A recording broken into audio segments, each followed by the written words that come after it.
ನಿಮ್ಮ ಆತ್ಮಗಳನ್ನು ದೇವರ ಮಕ್ಕಳಾಗುವಂತೆ ವಾಕ್ಯದಲ್ಲಿ ಬಲಪಡಿಸುವ ಅನುದಿನದ ಧ್ಯಾನ ಮೇ 17. ಎಲೆನ್ ಜಿ ವೈಟ್ ರವರ sons and daughters of god ಎಂಬ ಪುಸ್ತಕದ 138ನೆಯ ಪುಟ. ಈ ದಿನದ ಶೀರ್ಷಿಕೆ ಬೈಯುವವರನ್ನು ಆತನು ಪ್ರತಿಯಾಗಿ ಬೈಯಲಿಲ್ಲ. ಈ ದಿನದ ಸತ್ಯವೇದದ ವಾಕ್ಯ: ಬೈಯುವವರನ್ನು ಆತನು ಪ್ರತಿಯಾಗಿ ಬೈಯಲಿಲ್ಲ. ಆತನು ಬಾಧೆಯನ್ನನುಭವಿಸಿದಾಗ ಯಾರನ್ನೂ ಬೆದರಿಸದೆ ನ್ಯಾಯವಾಗಿ ತೀರ್ಪು ಮಾಡುವಾತನಿಗೆ ತನ್ನನ್ನು ಒಪ್ಪಿಸಿದನು. 1 ಪೇತ್ರನು 2ನೇ ಅಧ್ಯಾಯ 23ನೇ ವಚನ. ನಮ್ಮ ಬಗ್ಗೆ ಅಸತ್ಯವಾದ ವಿಷಯಗಳನ್ನು ಹೇಳಲಾಗಿದೆ, ನಮ್ಮನ್ನು ಸುಳ್ಳಾದ ಬೆಳಕಿನಡಿಯಲ್ಲಿ ಇಡಲಾಗಿದೆ, ಅನ್ಯಾಯವಾಗಿ ನಮ್ಮನ್ನು ನಡೆಸಿಕೊಳ್ಳಲಾಗಿದೆ ಎಂದು ನಾವು ಅನೇಕ ಬಾರಿ ಭಾವಿಸುತ್ತೇವೆ. ನಾವು ಹೀಗೆ ಶೋಧಿಸಲ್ಪಟ್ಟಾಗ, ಬಾಧೆಯನ್ನನುಭವಿಸಿದಾಗ ನಾವು ನಮ್ಮ ಮಾತು ಮತ್ತು ನಮ್ಮ ಆತ್ಮದ ಮೇಲೆ ಸರಿಯಾದ ಕಾವಲು ಇಟ್ಟುಕೊಳ್ಳಬೇಕು. ಕ್ಷಮಿಸದೆ ಇರುವಂತಹ ಉತ್ಸಾಹವನ್ನು ಬೆಳೆಸಿಕೊಳ್ಳದೆ ಇರುವಂತೆ ನಾವು ಕ್ರಿಸ್ತನ ಪ್ರೀತಿಯನ್ನು ಹೊಂದಿರಬೇಕು. ನಮಗೆ ತಪ್ಪು ಅನ್ಯಾಯ ಮಾಡುವವರು ತಮ್ಮ ತಪ್ಪುಗಳನ್ನು ಒಪ್ಪಿಕೊಳ್ಳುವವರೆವಿಗೂ ನಮ್ಮ ಕ್ಷಮೆಯನ್ನು ಅವರಿಂದ ತಡೆಹಿಡಿಯುವುದು ಸರಿ ಎಂದು ನಾವು ಸಮರ್ಥಿಸಿಕೊಳ್ಳಬಾರದು.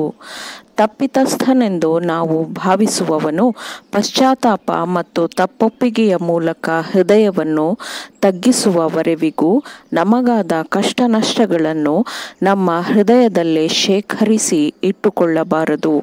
ಅವರು ನಮ್ಮನ್ನು ಎಷ್ಟೇ ತೀವ್ರವಾಗಿ ಘಾಸಿಗೊಳಿಸಿದ್ದರೂ ನಾವು ನಮಗಾದ ಕಷ್ಟ, ದುಃಖ, ನಷ್ಟ ಇವುಗಳು ದೊಡ್ಡದು ಎಂದು ಹೇಳುತ್ತಾ ಅನುಕಂಪವನ್ನೇ ಬಯಸಬಾರದು. ದೇವರ ವಿರುದ್ಧದ ಪಾಪಗಳಿಗೆ ಕ್ಷಮೆಯನ್ನು ನಾವು ಹೇಗೆ ನಿರೀಕ್ಷಿಸುತ್ತೇವೋ ಹಾಗೆಯೇ ನಮಗೆ ತಪ್ಪು ಅನ್ಯಾಯ ಮಾಡಿದವರನ್ನು ಹಾಗೆಯೇ ಕ್ಷಮಿಸಬೇಕು.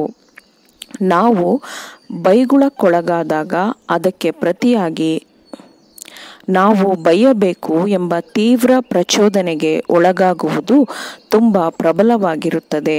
ಆದರೆ ಹೀಗೆ ಮಾಡುವುದರಿಂದ ನಮ್ಮನ್ನು ಬೈಯುವವರಷ್ಟೇ ಕೆಟ್ಟದಾಗಿ ನಾವು ಕಂಡುಬರುತ್ತೇವೆ. ನೀವು ಇತರರನ್ನು ದೂಷಿಸಬೇಕೆಂಬ ಶೋಧನೆಗೆ ಒಳಪಟ್ಟಾಗ ನಿಮ್ಮ ನಾಲಿಗೆಯನ್ನು ಮಾತಾಡದಂತೆ ನಿಶ್ಶಬ್ದವಾಗಿ ಇಟ್ಟುಕೊಳ್ಳುವಂತೆ ಕರುಣೆಯನ್ನು ದಯಪಾಲಿಸಬೇಕೆಂದು ದೇವರಿಗೆ ಮೌನವಾಗಿ ಪ್ರಾರ್ಥಿಸಿರಿ. ನಾವು ಯೇಸು ಕ್ರಿಸ್ತನ ಹೆಜ್ಜೆಗಳನ್ನು ಹಿಂಬಾಲಿಸಬೇಕು ಎಂದು ಯೇಸು ಕ್ರಿಸ್ತನು ಮಾದರಿಯನ್ನು ನಮಗೆ ಕೊಟ್ಟಿದ್ದಾನೆ ಮತ್ತು ಎಲ್ಲರಿಗೂ ಪ್ರೀತಿ, ಕರುಣೆ, ಒಳ್ಳೆಯತನಗಳನ್ನು ವ್ಯಕ್ತಪಡಿಸಬೇಕು, ತೋರಬೇಕು ಎಂದು ಕ್ರಿಸ್ತನು ನಮಗೆ ತೋರಿಸಿಕೊಟ್ಟಿದ್ದಾನೆ. ಶೋಧನೆಗೆ ಒಳಪಟ್ಟು ನಮಗೆ ಘೋರವಾದ ತಪ್ಪುಗಳನ್ನು ಮಾಡಿದವರ ಕಡೆಗೆ ನಾವು ದಯೆ, ಸಹನೆಯ ಮನೋಭಾವ ಮತ್ತು ಕೋಮಲ ಕರುಣೆಯ ಪ್ರೀತಿಯನ್ನು ಬೆಳೆಸಿಕೊಳ್ಳೋಣ.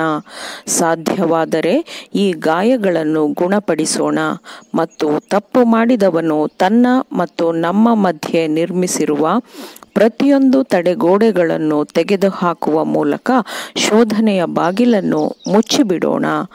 ದೇವರು ತನ್ನನ್ನು ಘನಪಡಿಸುವವರಿಗೆ, ಗೌರವಿಸುವವರಿಗೆ ತನ್ನ ಆಶೀರ್ವಾದಗಳನ್ನು ದಯಪಾಲಿಸಲು ಸಂತೋಷಪಡುತ್ತಾನೆ. ಆತನ ಕೃಪೆಯನ್ನು ಅಂಗೀಕರಿಸಿಕೊಂಡು ದೇವರ ಪ್ರೀತಿಯನ್ನು ಮೆಚ್ಚಿಕೊಂಡು ಅದೇ ಪ್ರೀತಿ ಕೃಪೆಯನ್ನು ತಮ್ಮ ಸುತ್ತಲಿರುವವರಿಗೆ ಪ್ರಕಟಪಡಿಸುವ, ತೋರಿಸುವ ಎಲ್ಲರಿಗೂ ದೇವರು ಆಶೀರ್ವಾದಗಳನ್ನು ದಯಪಾಲಿಸಲು ಸಂತೋಷಪಡುತ್ತಾನೆ. ಆಮೇನ್. ದೇವರ ವಾಕ್ಯಗಳನ್ನು ಶ್ರದ್ಧೆಯಿಂದ ಆಲಿಸುವವರು, ಪಾಲಿಸುವವರು ಆಗಬೇಕೆಂದು ನಿಮ್ಮನ್ನು ಉತ್ತೇಜಿಸುತ್ತೇನೆ. ಪರಿಶುದ್ಧಾತ್ಮನ ಸಹಾಯದಿಂದ ಆಲಿಸಿದ ನಿಮ್ಮೆಲ್ಲರಿಗೂ ಧನ್ಯವಾದಗಳು. ಮತ್ತೆ ದೈನಂದಿನ ಧ್ಯಾನಕ್ಕಾಗಿ ನಾಳೆ ಸಂಧಿಸೋಣ. ಆಮೇನ್.